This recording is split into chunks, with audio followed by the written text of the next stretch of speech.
Thank you for the ways before and after the reading, Bill. This is Stone Soup Poetry. We are back and we are live. We are not quite with a feature yet, and hopefully I'll be announcing at least one feature before Thanksgiving. Before at least one feature before Thanksgiving. There will definitely be more features after Thanksgiving. Tony B has secured a name, and I don't want to make an announcement yet until the information is in my hands and able to be shared online. But suffice to say, there's people who have given up, who have offered to do features. There are people who have offered to do book readings, and I'm hopefully going to be finding a place for all of them. I'm waiting on the answer of one person who I asked first above all else. And if she says yes or no, I'll be able to proceed from there. I think we're going to have an active end of the year. And hopefully I'll get edge closer and closer as to whether or not we're meeting at all live. So hopefully I will have more news coming, more official news coming. If you want the unofficial news, you gotta wait and get on the Zoom call before I make everything public. Sorry, losers. You snooze, you lose. So hope everyone enjoyed the Halloween time. I appreciate everyone who came the week before Halloween to do their Halloween-y stuff, especially I'm looking at you, John Stern, even though I don't think you officially have hooked on it. Oh yeah, there you are. So I'm very grateful for that. I'm grateful everyone for contributing to the open mic and keeping this going, even if the features aren't there. Hopefully I'll be finding my footing after a couple of crazy weeks and being able to make some announcements.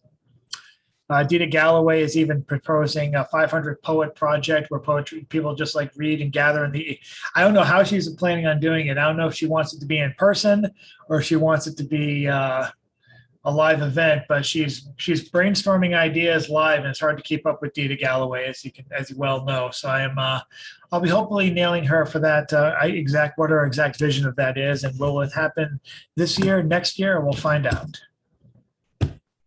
Thank you all if you voted. My consolation is also if you voted. There's at least one regret out there for everyone who does vote, but actually I think most of the things I think I wanted to say no to were actually said no to, so that's a good thing for Boston.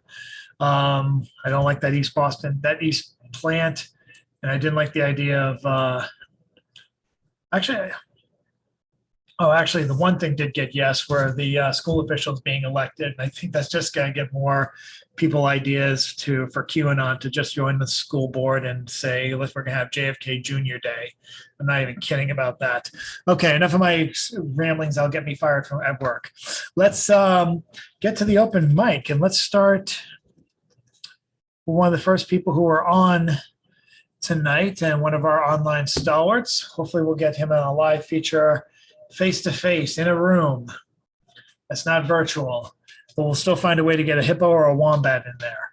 Let's welcome up Mr. John Wesick. Okay, well, you got to get the wombat in there, absolutely. Here we go. Ezra Pound was his muse. Ezra Pound was the source. Ezra Pound, who hated Jews but not him. Ezra Pound, Mussolini's propagandist. Ezra Pound in the mental hospital. All other poetry is Pennywise. And Ezra Pound, foolish. Colorado mountains guard the horizon like Tibetan refugees, ushering Kundun away from the tyranny of spring rolls and Mushu Park. When the eye of wisdom cuts the veil of time, will it see these mountains shattered by fire and earthquake? But that was neither here nor there. I was more occupied with my eggs and home fries when this old guy asked me if he could join me. Sure, I said, knock yourself out. Do you write poetry? He asked. Yeah, how do you do it?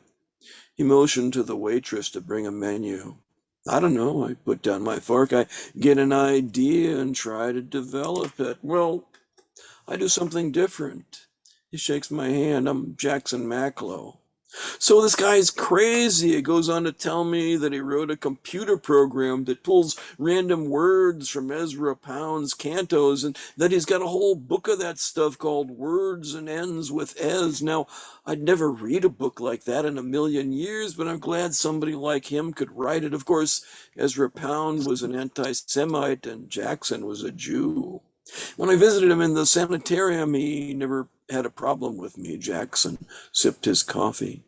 Poetry overcame prejudice, poetry overcame hate, poetry tore down the Arbeit macht frei gate at Auschwitz, poetry let the prisoners free. I can't believe this author sought me out. I'm skeptical. I don't have faith. I don't trust myself or my talent. I need validation, but even when it comes, I feel like an imposter. So I'm thinking about how we're going to split the bill. I'm out of work and spent a shitload of dough for this week at Naropa. It's cool and all, but between the tuition and the hotel bill, I'm short. But maybe literature can be my bread, literature my minestrone, literature my beans and guac, topped with sour cream and magical realism, literature my étouffée, topped with gumbo filet and metaphor, literature my French onion soup and escargot. But time's not a river with a laminar flow, it's more a compressible gas full of turbulence, and whirlpools are a leisurely meal leaked into the vacuum of the past. Shit, it was time for my class. It was okay, but meeting people like Jackson, Frank Chin, and the Danish actress Trina Durholm was better. Next time I'll skip the classes altogether. Hey, I said, what do those poems of yours sound like? With mouse pads hath no man a house of gingerbread, each cookie cut smooth and well fitting, that design might cover the frosting with mouse pads. And there you go.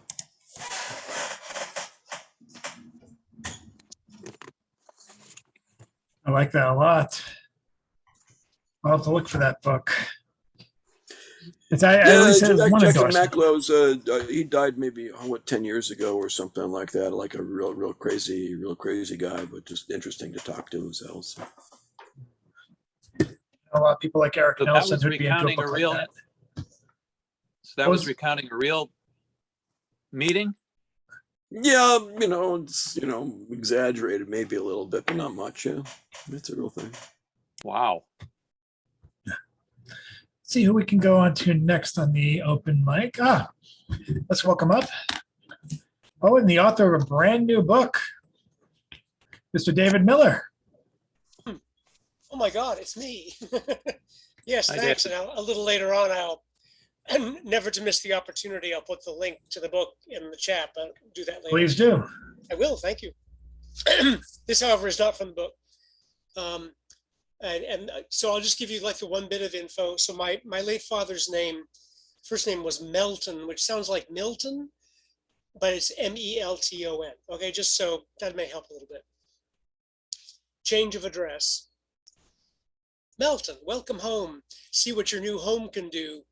Greets the little stone urn holding Dad's ashes on my piano.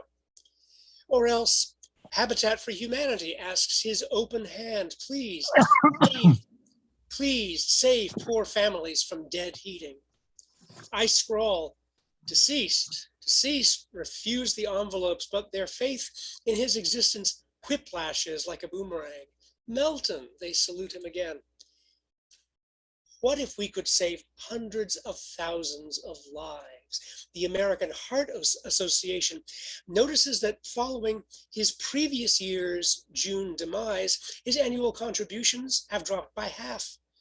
They wonder about this. They're checking in. Nelson, an auto insurer, names him, hoping a puppy gnawing a softball will open the wallet. Toys for Tots hails Miss Melton Miller. That makes a sentence. And yes, I do.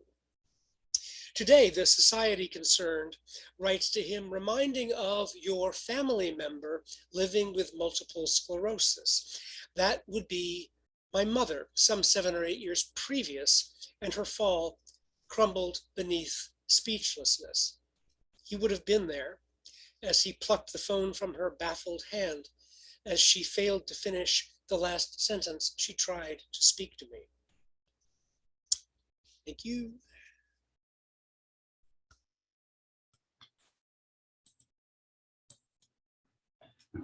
Thanks, David. The rest of you look out for his link coming in the chat to his newest collection. And let's see who we have next in my randomly assembled Open mic list. Oh yeah, because we haven't heard from her in a while. Let's welcome up Jan Rowe. She knew who I was talking about.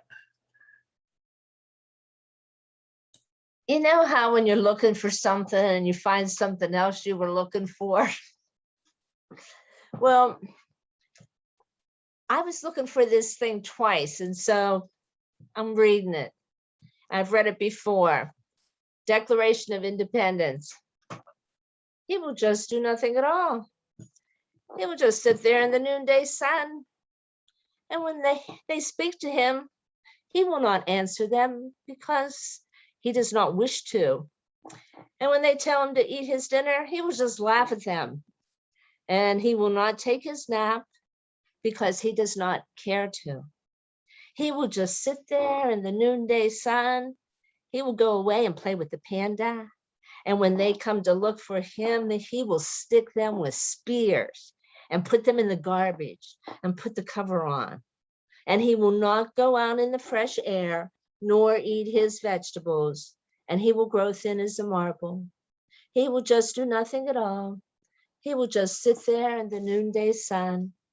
That's Walt called Gibbs. But what it reminds me of is Chevron. After they destroyed so much of the Amazon, where some kid dove in, and when he comes out, he dies, spitting up oil and blood. But Chevron, in their petulance, they just closed their drilling operation and went home instead of paying the $10 billion fine. And then they had a lawyer, Donziger, on house arrest for almost 2 years. Now he's in prison for 6 months on the misdemeanor. He was the lawyer that helped win the 10 billion for Ecuador. The same kind of petulance as they just came home, stopped drilling. Chevron. 100 companies account for 70% of the pollution. Thank you. Thank you, Jan. And we now move on to fourth person on the roster. Let's welcome up Mr. Gentleman Galt. Okay, now thank you. Yes, this is another of my collection I'm working on for my book. This one is as yet untitled, but it is the fifth nightmare. This, by the way, this collection is not going to be about nightmares. It's actually about relationships. But this is about relationships, actually, this particular one. Yeah, I was on the shaded sidewalk. Behind us was this wooden wall, a fence, really. You were with a friend. I was telling you I would always be there for you in whatever you wanted to do and whatever you were going through and whomever you wanted to be. I was then at the front gate of our home. My son came out. He didn't look happy to see me. I was a bad memory for him. I was a bad memory from the past, but I don't know why. This was some point in the future. The guy tells me his mama, my wife Marcy, doesn't want to see me. It is their home, not mine. He tells me to leave. It is a bright autumn day. The sun is shining through the leaves, hanging from the branches of the trees. I start walking up the sidewalk. I wake to find myself staring up at the mattress of the top bunk of my bed at the Pine Street Inn. Okay, thank you.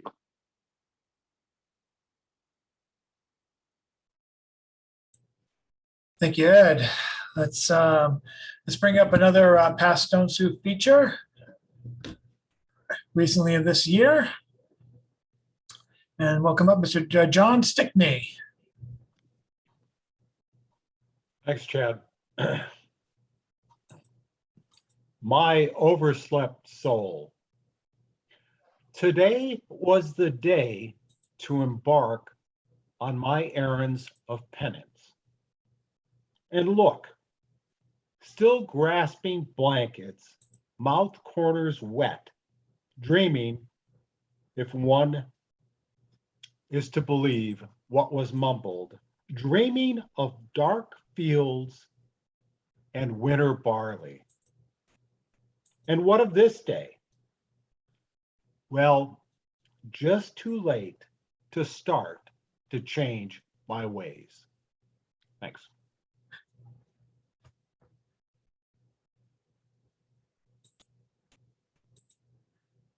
And up next, I'm going to unmute her now. She's one of 3 people who are joining us by phone today.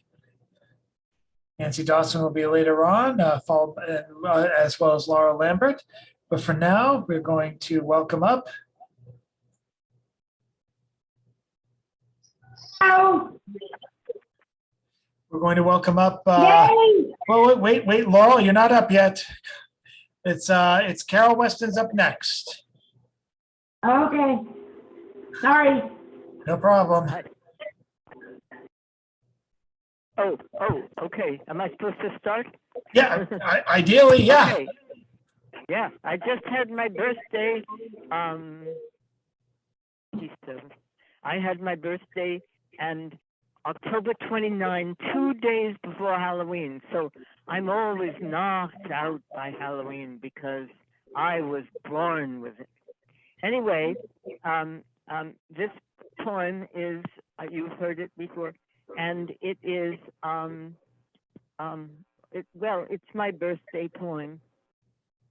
Spark, you seized prehistory by the scruff of the neck. My name is Care All Quest On. I am born of lightning 3.5 billion years ago today, starting with the first cell upon the waters. I am primordial. I live on the land before there were names, the supercontinent Pangea. Every form of life that ever lived lives in my body. I am exhausted as my breathing moves the mountains of my mind. And I move with love for all the forms of life inside me. Now I'm going to try to sing a song. Oopsie. I went down to old Joe's barroom at the corner of the square, and the drinks were being served round as usual, and the usual crowd was there. On my left sat old Joe McKinnon. His eyes were a bloodshot red, and he turned to the crowd all around him, and these were the words he said. These were the words he said. When I die, please bury me in my high-top silken hat. Put a $20 gold piece on my watch chain, and we'll raise hell as we go along. Thank you. Hey, Carol, Thank you, Carol. Thank you, Carol. it's like the melody for St. James Infirmary. Oh, that's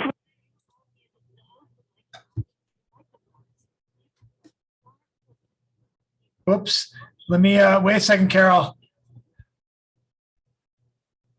Sorry, can you say that again, Carol? I'm very sorry. I didn't mean to cut you off. No, he said the St. James Infirmary. That's the name of that song. Ah,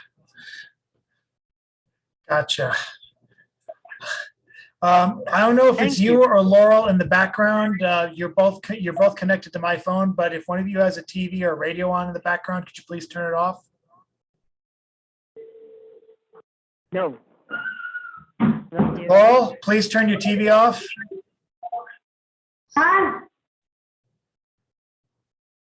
Okay, so I just muted them again. So we are ready to go to the next person. Ah, yes.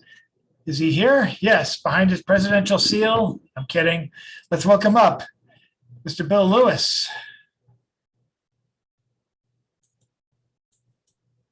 Thank you. It is such a pleasure and an honor to be here among you, my friends, my fellow poets, my human beings. I cannot tell you how wonderful it is for me to have kids zoom into my classroom and talk about electronics and science and history. It's been a rough kind of few months, years, whatever it's been.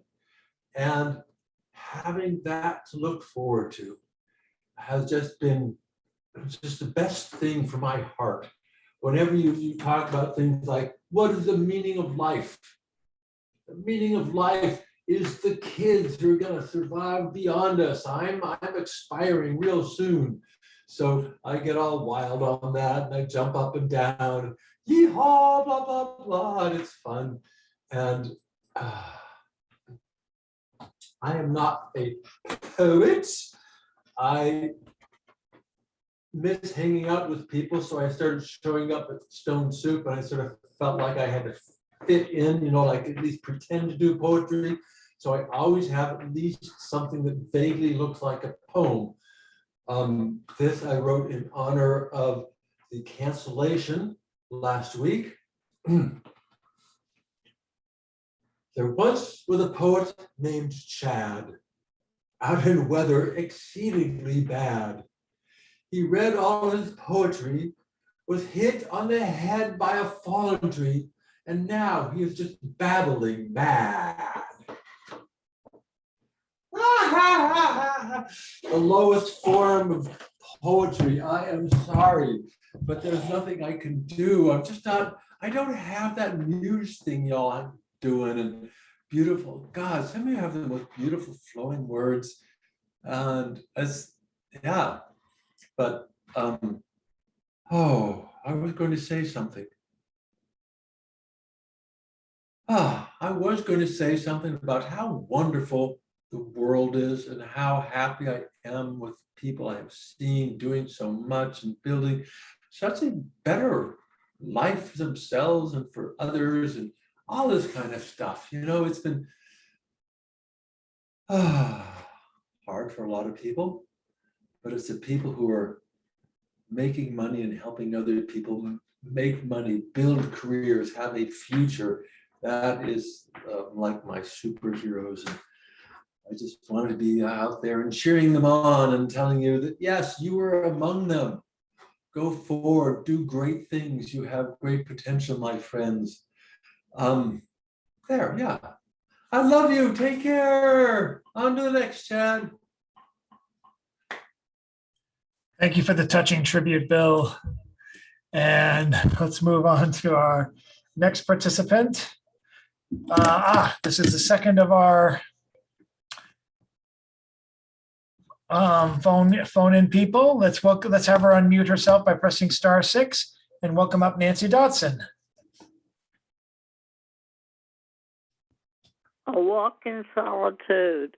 New moons create a small crescent. A star lights up the sky.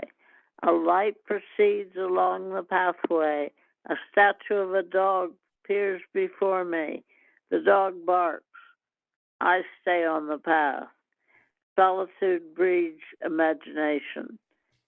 Joy envelopes happiness, and I am alone. Hey, thanks, Nancy. Thank you, Nancy. Who do we have next? Yes, we move on to, we never see him, but he's always here, ever present in the shadows. Mr. Chris Fitzgerald. All you gotta do is press *6 and you're up, sir. Yep, we can hear you. Can you hear me now? Yes. I wrote this because last week, I wasn't able to read my Halloween poem. And this, Bill Lewis said the craziness, the insanity. This is the one the judge would sign off on the commitment papers. This is crazy. I love it though. Halloween, a Celtic celebration of life and death. This piece is in love and memory of the Celts. Before the Gregorian calendar that we now use now was a Julian calendar, established in 44 BC. Julius Caesar's astrologist and mathematician told Caesar, this is how we keep track of time. For 1,500 years, that was how the Western world kept track of time. Then Pope Gregory's astrologists and mathematicians told the Pope they are 11 minutes off. Still today, we use the Gregorian calendar. There were 4 or 5 other calendars before the Julian calendar, but I'm not even going to mention them. The Celts' last day of the year was October 31st, All Hallows Eve. The Celts were totally dependent on the natural world. That means they weren't polytheistic, like the Egyptians, Romans, Greek. They were not monotheistic, like the Christians and the Jews, but none of those groups had a finer appreciation of the sun, moon, mountain, rivers, crops, animals than the Celts. But without an afterlife, it was so dependent on the future. That's why the Druids, Celtic priests, bards, Celtic poets had such influence. They were the ones who saw the future. October 31st was the last day of summer.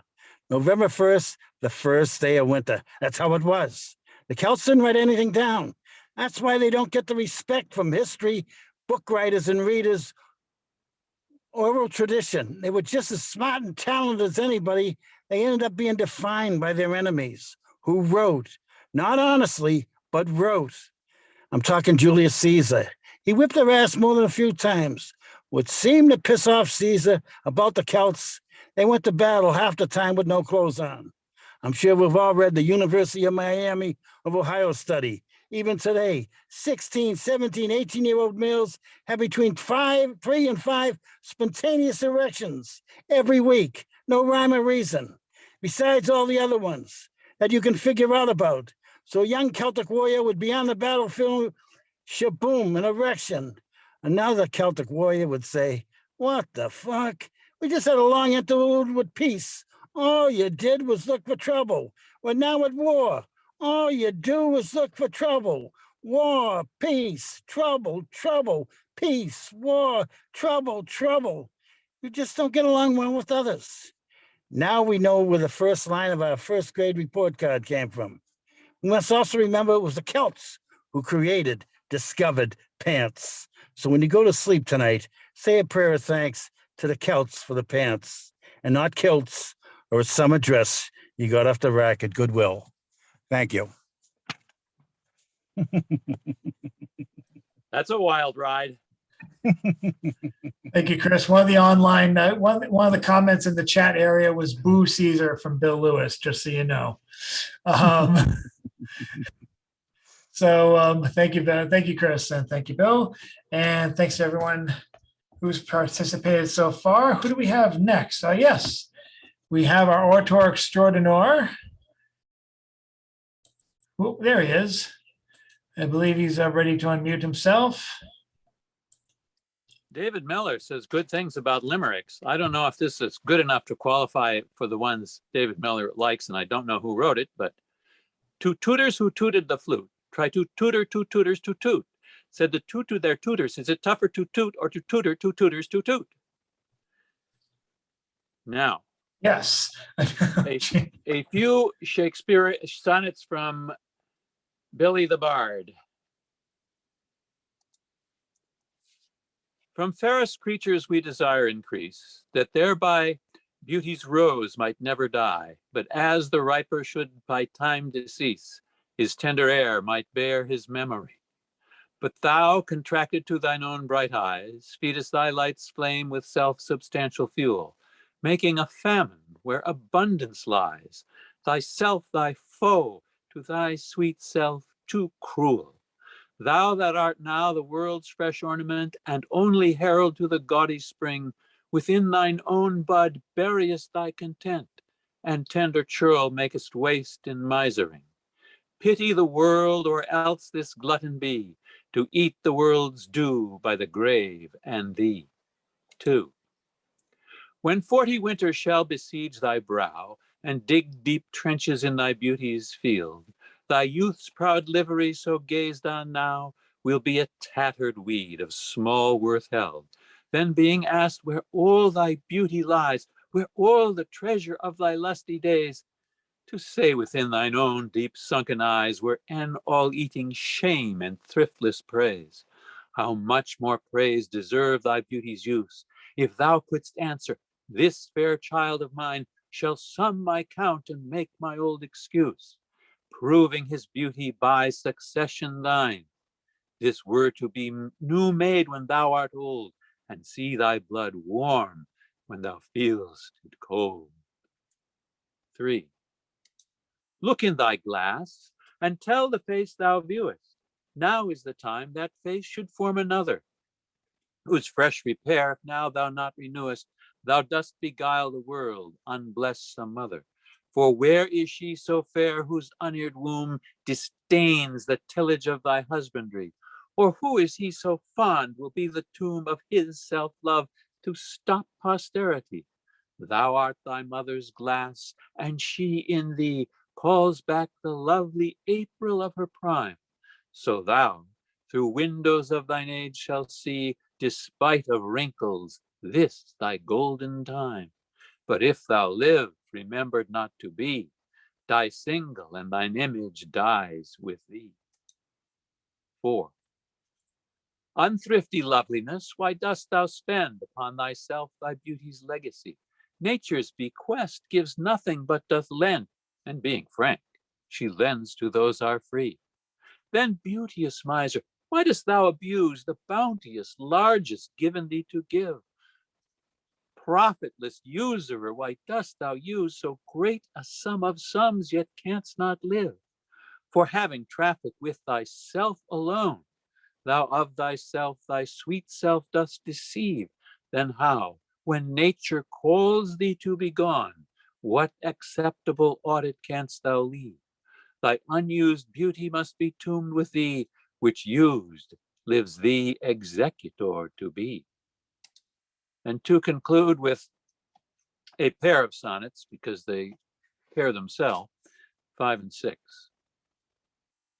Those hours that with gentle work did frame the lovely gaze where every eye doth dwell, will play the tyrants to the very same, and that unfair which fairly doth excel.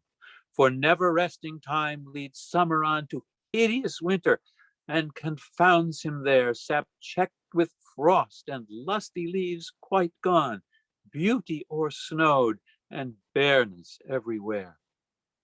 Then were not summer's distillation left, a liquid prisoner pent in walls of glass, beauty's effect with beauty were bereft, nor it, nor no remembrance what it was, but flowers distilled, though they with winter meet, least but their show, their substance still lives sweet. Then let not winter's ragged hand deface in thee thy summer, ere thou be distilled, make sweet some vial, treasure thou some place with beauty's treasure, ere it be self-killed. That use is not forbidden usury, which happies those that pay the willing loan. That's for thyself to breed another thee, or 10 times happier, be it 10 for 1. 10 times thyself were happier than thou art, if 10 of thine 10 times refigured thee. Then what could death do if thou shouldst depart, leaving thee living in posterity? Be not self-willed, for thou art much too fair to be death's conquest, and make worms thine heir.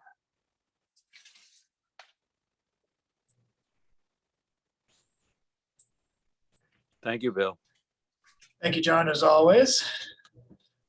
And who do we have next but our third and final phone participant for this first half of the round robin. I'm going to mute her, and Laurel Lambert, if you're available, it's your turn. Laurel? Oh, hello, it's me? Yep. Okay, so, my name is Laurel Lambert, and I'm an artist and a poet. This is a poem, Freeform. I am outside, sitting on the stoop of my porch, of the house that I live in. Move, move, move.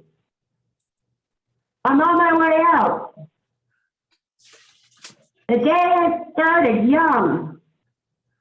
Sunrise, 6:30 in the morning. Hello, world! My name is Laurel, not Maura, Lauren, or Lowe. I belong nowhere. I belong everywhere. Nobody knows who I am. I'm just a nobody living in an abode. I am somebody. I have a life. Lost, lost, lost. In the throes of passion, I stand alone on the stoop of the porch of the house I live in. The colors are flying, blind in the sky. Walking backwards, blindfold on. Please don't shoot me. I am alone. I don't know. Maybe someday I belong. It really doesn't matter to me one way or the other. Because I'm Laurel. And I walk on. Thank you. Thank you. Thank you, Laurel. And now, before we get to our final speaker, we're going to have a little musical interlude with a little Mac Attack, a little Ethan Mackler, a tackler. That doesn't work. I was on a roll until then, but let's welcome up Mr. Ethan Mackler. Hey, Chad, thank you. I may bolt right soon after this, so just giving you the heads up for that. All right.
Thank you. My light just went out. Did not Yay, plan Ethan. at all. That was a great way. That was a great way to close. I thought that was theatrically appropriate and intended. No, unfortunate. Very Well, dramatic. Well, I hope you get your power back. Oh, there you go. Please don't clap. It might set it off again. Yeah, no kidding. I think you have to say it was planned all along. There you go. Very good. Thank you, Ethan. And we're going to bring it now to the closer for the first half of this round robin. Check out his column, It's All One Thing. Features every Thursday morning at oddballmagazine.com. We've been a little late in the content on Thursdays, but I'm hoping Liza's IS returns. She's been a past feature here. And this week is her 46th birthday. So she's celebrating that. So hopefully she'll return tomorrow, as will other columnists soon. But for now, let's welcome the one person who has not missed a week in the, gotta be almost 8 years now since he's been doing it. Let's welcome up Mr. James Van Looy. Thanks, Chad. So I got a piece here. It's called Bookends. Bookends usually feature the same motif, but in reverse mirror image. In history, the end of the last crisis becomes the prophecy of the next, which by the forgetting of generations makes what was so deeply impressed by the horrors of the Priber monster mash slowly lose its impact, washed away by time until all the bad behavior of gangsta past is just part of the woodwork and the wallpaper is splattered with blood and guts. A people slow heated to a boil again. As the system systemizes it all, the same old story, never again, never again. Indeed, that will never happen, they say over and over, again to what simply needs done. As the center pumps out lifeblood to the imperial periphery, while the infrastructure of values is raped and pillaged and ignored to death. So nothing works. Well, we have the greatest military ever in the world as they cut food stamps and end welfare as we never knew it. And the streets are populated heavy with veterans. And war comes home in form of mass shootings mixed with mass suicide, when whole countries ground to bits and the death cult been trolling us for a half century just keeps piling on. Ha ha ha! Here's a talking point at your throat. Here's another one hot off the wingnut hate propaganda machine. And look at us with innocent eyes. What could bother you? You don't know what's in our hearts. Oh, in our hearts, where we never go, holding on to something so deep in our hearts. We're there, we're connected. We're all one thing, inextricably, us connected to them. Bookends. Can't have one without the other. And I've got a song here in Dutch. It's called Daar gaat zij, which means there goes she. Dar God say, and so viel schoon I'd have it nooit verdien. Daar staat zij, en zoveel gratie heb ik nooit gezien. Soms praat zij, terwijl ze swappen met mijn kussen speelt. Ik laat zij, zolang ze naar me met mijn lakken stelt. En zelfs de hoeders van de wet kijken mensen als ze oud voor kei. En zelf de flikken heb priest als ze sinds a wolf of I marche ongeneerd. Ik weet wel dat ze waarschijnlijk niet lang bij me blijft. Ik weet wel dat zij met anderen naar tijd verdrijft. She has some geheimen waar ik liever niets van weet. She swears soms and drooms zodat she soms op mij vergeet. En zelfs de voeders van de kerk kijken minzaam wat verstoorheid neer. Die bishop zegt, this is God work, about his crazy head and dank die Heer. Nog eens een keer. Dank u, mijn Heer. Zij heeft soms geheimen waar ik liever niets van weet. Zij zweeft soms en dreamt zodat ze soon op mij vergeet. En zelfs de voeders van dit land zouden liever in mijn schoenen staan. Ja, de premier denkt naar haar hand en biedt mij zijn his portfolio aan. Maar ik denk er niet aan. Look naar de man, daar gaat zij. Daar gaat zij. Daar gaat zij. Thanks, folks. Thank you, James. James. Very nice, people. Very nice. We're going to, oops, looks like John Stickney and Ethan Mackler have left us, but I think we have enough to do to warrant a second round of the Robin. And who knows, we might get Cece or someone else to join us. So once more around with the Wombat, we will start off with who we started off with before, Mr. John Wesick. Yeah, thanks. So, since I was writing about Jackson Macklow, I thought I'd maybe apply his algorithm to my own writing. It wasn't really his algorithm, it's, a couple random number generators in Excel. But anyway, here's a poem called I've Been Macklowed. And recall how I built model airplanes surrounded by blinking Christmas lights. And dying, an African with a shaved head says, Tiens, now decayed and unwanted pregnancy, a scandal and a fresh start in a new town, diesel fuel gushing from the punctured hull. The Russians took over old people nodding to a jazz fusion band at a Shinto shrine, eyes downcast like a Japanese swordsman. I remove hands. It's pretty safe, by the way. Do you know where the internment camp for the Vietnamese boat?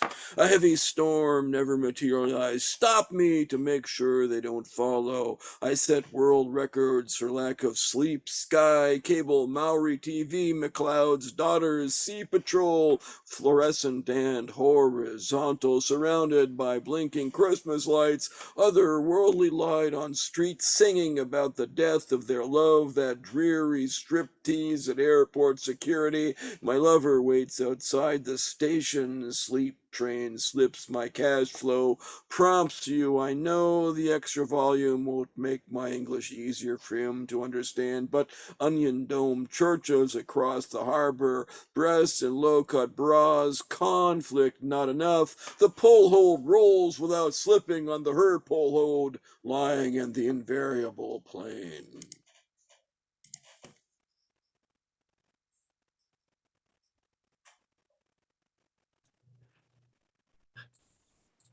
Thank you, John. And let's keep the momentum going, Mr. David Miller. Oh, well, alrighty. And Or for more consonants, let's keep the momentum moving with Mr. Miller. I don't know. For consonants. Anyway. Anyway, here is the Mackler Very book nice. in question.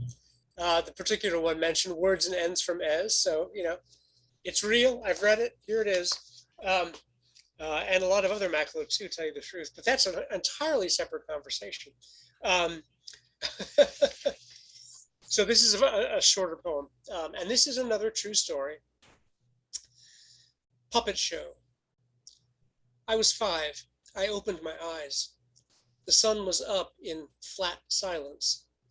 My head hung over the side of my bed. My eyes were upside down. I stared at where the opposite wall bumped into the ceiling. My neck hurt. Up went my head to find the pillow. There was a hand puppet between my bed and the wall next to my bed. There was no space between bed and wall. The puppet looked right at me. I looked back. Not a murmur anywhere. It stood still, a visitor from under the bed. Then it hopped a little, moved its arms, just like a puppet show, turned to face the wall and started walking into the wall. I put my head back down to hang across the side of the bed where it was at first. I closed my eyes and went back to sleep on purpose. No one else was awake, not even the baby. Thank you. Very nice. And don't forget the link to his book earlier in the comments. I forgot to acknowledge John Wesick's comment, round robins are not aerodynamic. Too true. Let's welcome up next. But you're on a roll, Chad. Let's welcome up Mr. Gentleman Galt.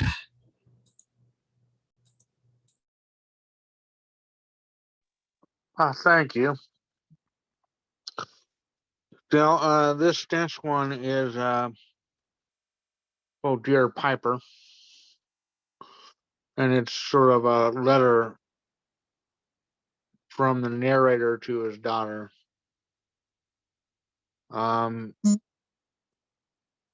It's I never intended for you to be afraid of the world, anxious to go out in it and fight the battles that needed to be fought. It was my job as your father to make you aware of the dangers, to warn you of what was out there. Every generation has its dragon. I grew up under the bomb, as did your grandfather. That was when I was just starting school. They warned us that the environment was in danger now more than ever. And the fascists your great grandparents fought are here again. So yes, I gave you a warning, not to make you afraid, but in the hopes of making you brave, giving you the resolution to resist.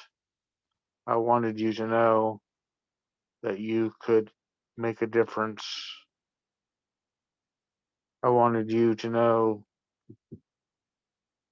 I wanted you to give. I wanted to give you a lifesaver. I wanted you to be a Jedi Knight. I have every confidence in you and still do, Papa. Thank you. Thanks, Ed.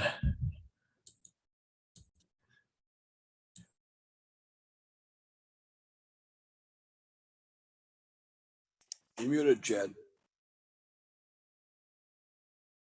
Whoops. In my hesitation to get everything through, I forgot about Jan Rowe. Whoop, is she skipping? I can't tell.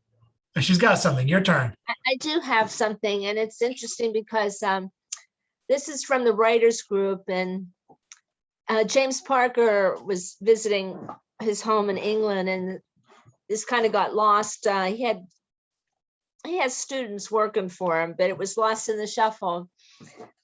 And then the person found it and messaged it. I was able to print it off a Facebook Messenger. How about that? At first, I thought it was a little too dark to print, but anyway, Elijah McClain. Justice finally for his family, but Elijah McClain is still dead. Elijah McClain's mom initially was told by Colorado authorities that Elijah McClain's murder was, quote unquote, justified, that no evidence existed. After all, he had gone to buy iced tea. Well, upon another look-see, enough video exists to convict the three Aurora, Colorado cops and 2 EMTs who gave him a too large dose of ketamine. So he had cardiac arrest on the way to the hospital, died days later. So there'll never, ever be cops or EMTs in Colorado, maybe Texas or Florida. So this 23-year-old pacifist violinist, Elijah McClain's murder was going by silently until George Floyd's death was filmed on a phone by a teenager who was threatened by cops to stop filming. A teen who was tormented, sleepless, and feeling guilt for being unable to stop his death. But Elijah McClain's mother maintains Elijah's death at the hands of police and EMTs would have gone completely unpunished had it not been for this teenager filming Floyd's death. Thank you.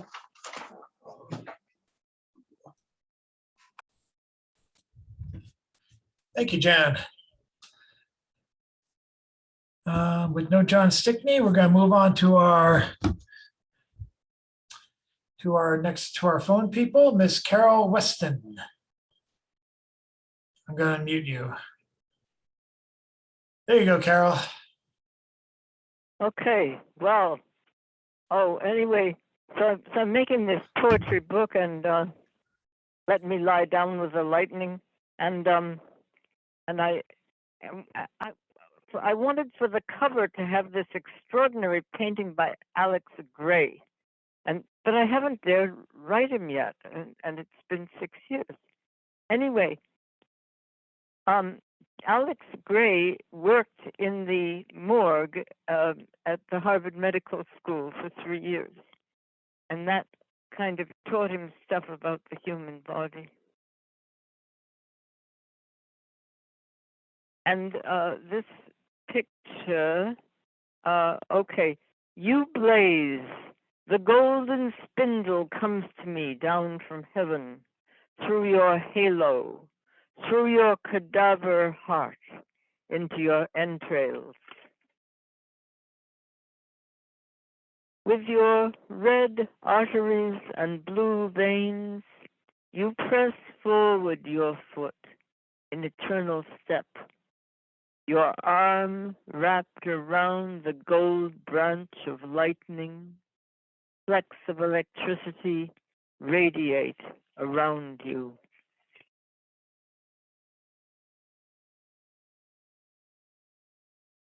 In the rage of ecstasy, you cannot stop the step that reaches in the dark. Like you, we shoot the golden arrows of ourselves across sky. Thank you. Thank you, Carol. Thank you, Carol. I love you coming here week after week.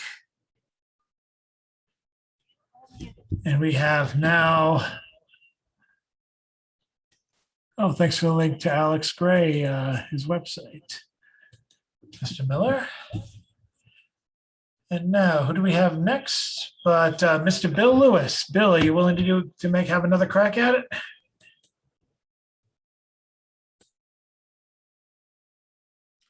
It should be a pleasure for me, not necessarily a pleasure for you. I mean, I never know why you ever allow me to talk at all.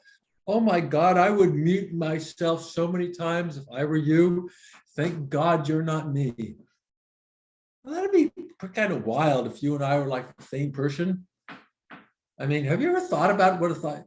Yeah, forget it. Oh my goodness gracious. I am both happy about something I've been mad about. So that's the trippy thing to say.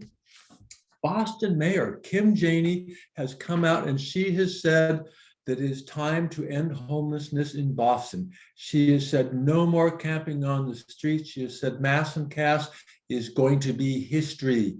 And I am just so effing impressed by this woman. Time and time again, I have been one of those people who have turned to my own representatives, my great socialists and progressives, and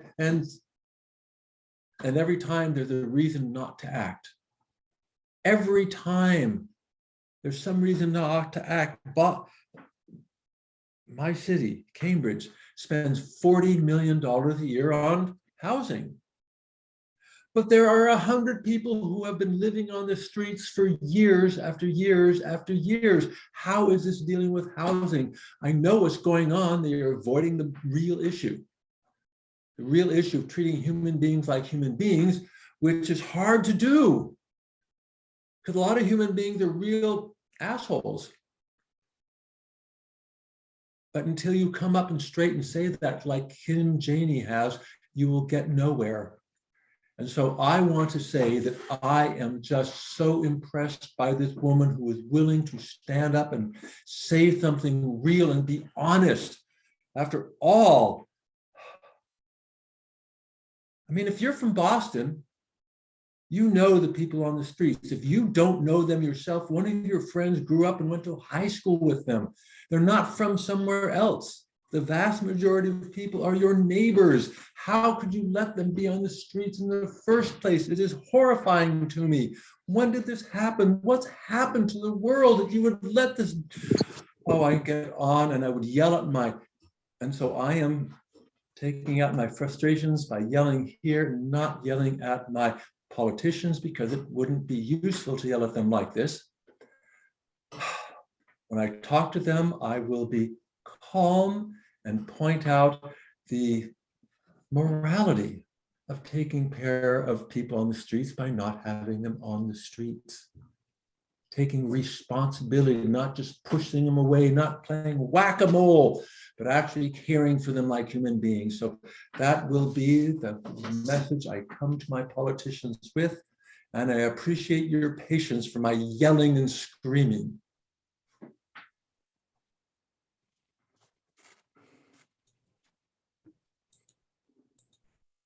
Well, at least have patience for you, Bill. Let's see with, I think Laura Lambert left, but we do have Miss Nancy Dodson, if she'll unmute herself one more time. Oh, looks like she's unmuted now. Little doggy, I miss you, little doggy. I miss you, yes, I do. And when it comes time to bite, you would, wouldn't you? I feed you in the morning and take you out in the afternoon. Come play again, dog bites this time, and wish you wouldn't too.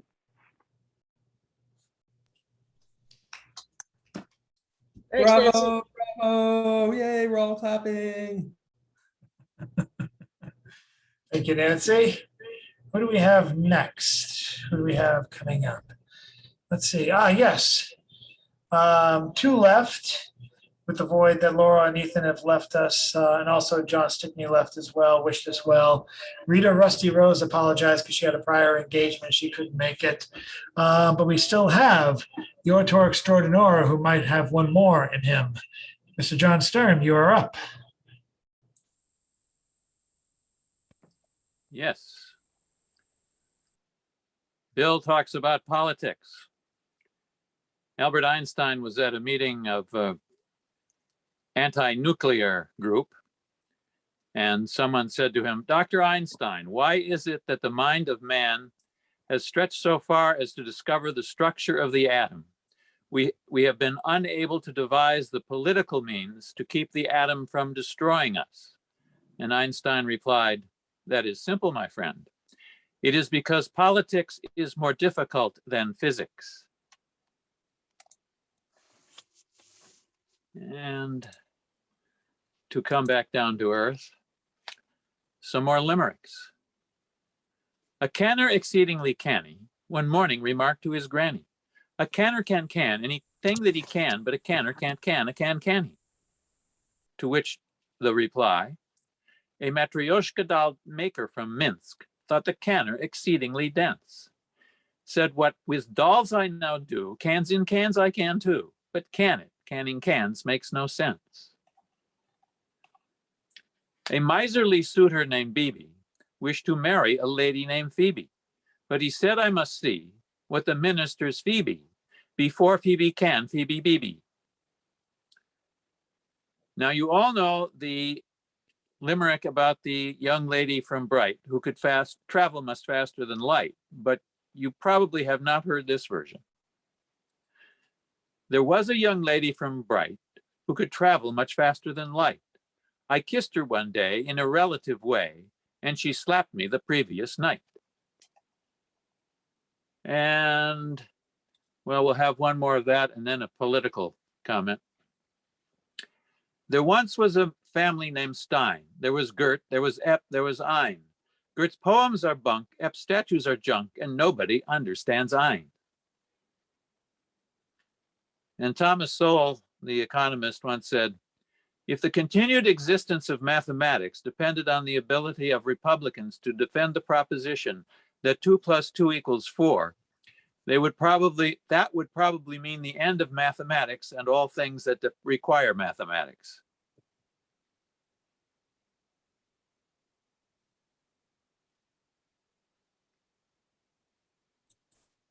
Love it. We have one more person now. It's quick. It's quicker now than we started. We're losing numbers, but we still have our closer, Mr. It's All One Thing. Look at it at oddballmagazine.com. Submit to oddballmagazine.com. Those of you who have submitted to oddballmagazine.com, I have to get back to you. We're hopefully having some new artist contributors and some new things on the way. There's also a fundraising game with the Worcester Whalers coming up this Sunday. If you're interested, it's $15 a ticket. I might be out there to throw the first puck alongside Jason Wright, Oddball Magazine's founder and the Oddball Foundation's president. But enough about that. Let's welcome up Mr. James Van Looy. Thank you. So I have a piece here. What happened? What? Oh, it's Chris. Sorry. Who's up? Chad, you're muted. Oh, I'm sorry, Chris. How about we have you go first before Mr. James closes us out? I'm sorry. I don't know what happened. Chris, are you there? You can mute. Oh, there you go. Can There you you are. hear me? Yes. All right, this is the poem I was supposed to read last week. Halloween, the poem, not the movie. Halloween is a beautiful human creation. Hollywood has distorted it. Halloween is for the 3 to 4 to 11 to 12-year-olds. When you drop the bag and no longer ring any doorbell in front of you, it's over. That's not the age represented in the Hollywood movies. Usually it's the 15 to 16-year-old girls. As soon as you see them in their underwear, you know they only have 1 or 2 minutes of screen life left. I'm not saying I didn't go to Halloween parties at 15, 18, 20, 30, but a whole different dynamic was at work. Nothing to do with Halloween. Say I was at a party, and there was this woman dressed as one of Cinderella's sisters, Horribella or Terrabella. If I had wanted to, and she had let me, I would have kissed her, be it Halloween, Arbor Day, or Eleanor Roosevelt's birthday. but it had nothing to do with the Halloween dynamic. I will discuss that subject in its entirety next week, or maybe the next. This is a Halloween poem. 10, 11-year-old boy is waning years of genuine Halloween activity. He has this continuum of memory in his Halloween tradition. He knows who gives out the big candy bars, the apples with the unpleasant dents in them, whose lights go out early. But he discovered something else he hasn't told anybody about. One last thing, a word in this poem you might not be familiar with, numismatics, which is studying or collecting of coins, currency, stamps. This is the poem. Halloween, the poem, not the movie. I don't think I waited till it was 6 o'clock, though it was dark. Dark is to a city kid when a motor vehicle from any direction has its headlights on. Dressed in a hobo's outfit, I would bolt out the front door, down the street 1 block, thence a right. She lived halfway between the turnables. She was 50, maybe 60. Like certain members of a poetry group I was later on to meet, alcohol was her beverage of choice. Well, I don't know if she had been reading or writing poetry, but I do know she had been. After a pleasant exchange of virtuous greetings, she presented over my head this large candy dish. It wasn't a mashed potato bowl. Nay, it was a candy dish that was utilized as a mashed potato bowl every other Sunday. In this dish were hundreds and hundreds of pennies, 1 dime. This was in the days when copper was copper, silver was silver, and the little guy knew where he stood in the world, numismatically speaking anyways.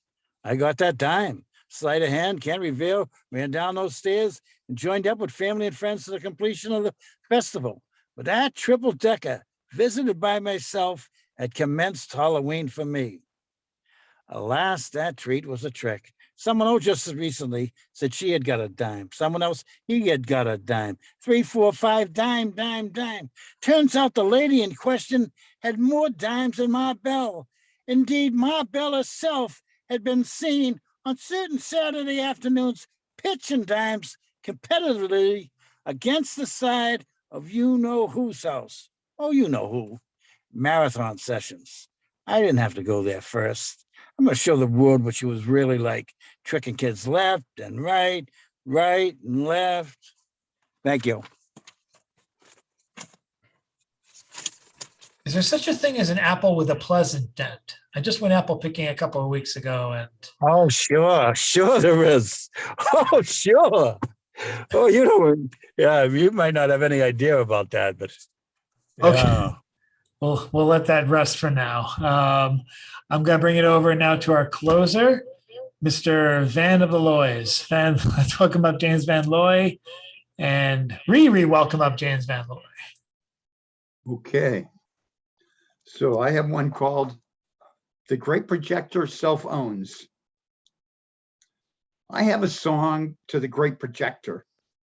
I rewrite it to the tune of Great Pretender that describes what people call self-owning, which was on the Yahoo scrawl with example from Ted Cruz, Cuban-American senator from Texas by way of growing up in Canada, who attempted to go merrily down troll drain by painting Obama maskless at birthday party for himself, and all Democrats with him for voting in bloc against La Coppercat obstruction. Oh, like lemming over cliff, they follow Senate Majority Leader Schumer, just, I guess, like Cruz followed Donald J. the Trump for the last almost 5 years, since the Trump defeated him in primaries, insulted his wife, and accused his father of being involved with conspiracy to assassinate John Kennedy. Phew, own the libs, owns itself in the great hall of the mountain troll king. Oh, will the children ever come out alive? And here's another song. The avondson valt over straten en pleinen, die gouden zon zakt in de stad. De mensen die moen, azen verwijnen, ze hebben die tag weer gehad. De neon-reclama die niet lang rammen, het mookraken sap de substraat. The stad like a storven cod klinkt their music out en door nog mijn wide open staat. Daar in dat kleine café aan de haven, daar zijn de mensen gelijk en tevreden. Daar in dat kleine café aan de haven, daar telt je geld of wie, je bent niet meer mee. Die tag is van koper, tag liep er geen loper. Die voetbalclub hangt aan de meer. De truckast die maakt meer lawaai dan de jukebox. En pilsje, dat there is niet duur. En mens is daar mens, rijk of arm, tis daar warm. Geen monsieur of madame, maar wc. Maar gas is gespolden net helderste water. Ja, tis daar en heel goed café. Daar in dat kleine café aan de haven, daar zijn de mensen gelijk en tevreden. Daar in dat kleine café aan de haven, daar telt je geld of wie je bent niet meer mee. Die wereldproblemen, die zijn tussen twee glazen opgelost voor altijd. Op de rand van een bierviltje staat er je rekening of je staat in een krijt. En ik wat je aan eten kan krijgen, dat is daar een hardgekookt ei. De mensen die zijn gelukkig gewoon, ja de mensen die zijn er blij. Daar in dat kleine café aan de haven, daar zijn de mensen gelijk en tevreden. Daar in dat kleine café aan de haven, daar telt je geld of wie je bent niet meer mee. Thank you. That last line, of course, means basically it's a place where your money and who you are doesn't count.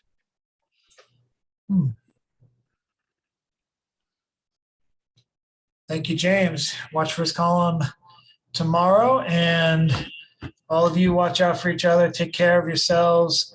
Watch your backs for one more week. Announcements hopefully will be coming on Friday if I'm not too exhausted. Hopefully more news for Oddball Magazine will be coming out. The Christmas wars are coming up. The Christmas wars start pretty early around here, so we might be inviting work for that. And I'm hoping to announce some more artists, or to introduce more artists and more writers to Oddball. Jason, I think, has more announcements and more contributors that he wants to start putting in, including some familiar faces to some of you who have been on the Stone Soup chats, the Stone Soup Zoom calls all year. That's all I got to say about that. And I will look forward to seeing all you guys next week. Come feature or no feature or all open mic. Thank you all for your wonderful words. Thank you all for sharing the links. Definitely look for David's latest book from Lily Poetry Press. Definitely look for that. There is a pound weird wordplay book. I should recommend that to Eric Nelson. I think he'd love that. We haven't seen him for a while. The Alex Gray website, and so much more. And look for this video to be up on the YouTube channel tomorrow morning, hopefully between 8 and 9. And look for the Stone Soup Crouton poem next week, and more Stone Soup announcements to be coming. Thank you all very much. Time for the wave, or you can just go like this. There we go. That's not too bad. Yeah, there we go. Have the ending credits come on. Oh, thank you, John. And all of you take care of yourselves. Thank you guys so much for joining us. Thanks to Laurel. Thanks to John Stickney. Thanks to Ethan Mackler for the musical interlude for the first half. Thank you guys for being with me as I come back and get back on the saddle. More to be announced for the end of the year and the new year for Stone Soup taking its new shape, and as we closely approach year 51 next May. What else? Stay tuned for a lot of stuff on the website and on the Stone Soup page. Hopefully we'll be adding a lot more in the coming days and the coming weeks. Have yourself a great evening, and Thanks, Chad. good night. Bye-bye. Thanks, everybody. Great reading. More elephants, more elephants, more elephants.